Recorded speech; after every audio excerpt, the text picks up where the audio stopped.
ارشد ندیم، جنہوں نے ایک بہترین کارنامہ سر انجام دے کر اس جشن آزادی کی اس خوشی کو اس نے دوبالا کر دیا ہے۔ بسم اللہ الرحمن الرحیم۔ جشن آزادی کا موقع ہے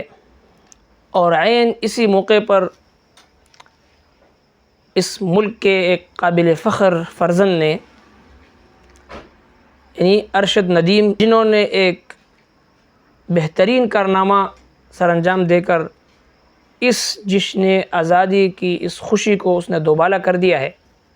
اور ساتھ ساتھ اس میں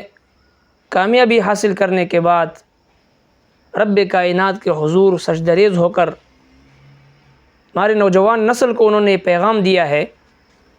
کہ جشن اور خوشی منانے کا طریقہ وہ اغیار کی طرح، باطل قوتوں کی طرح، یہود و نصارہ کی طرح مستیاں کر کے، اللہ کی نافرمانی کر کے اور میوزک کے محافل سجا کر جشن نہیں منایا جاتا، بلکہ خوشی کے موقع پر، جشن کے موقع پر رب کائنات کے حضور سجدہ ریز ہو کر اللہ رب العالمین کا شکر ادا کیا جاتا ہے۔ اور یہ ان کی تربیت کا اثر تھا کہ اس خوشی کے موقع پر اس نے اپنے رب کو نہیں بھولا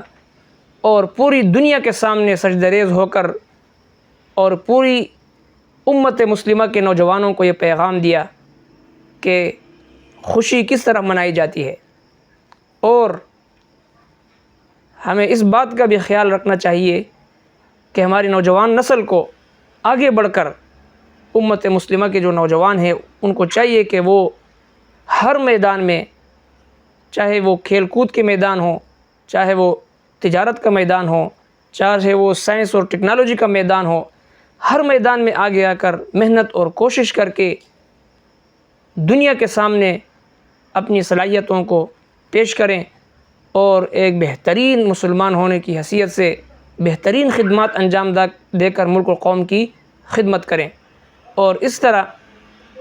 فحاشی اور عریانی اور دوسرے تمام گناہوں سے اپنے آپ کو بچا کر عملی طور پر، چاہے وہ کھیل کا میدان ہو، چاہے وہ تجارت کا میدان ہو، چاہے وہ تعلیم کا میدان ہو،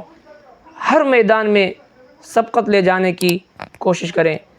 اللہ تبارک و تعالی ہمیں عمل کرنے کی توفیق عطا فرمائے۔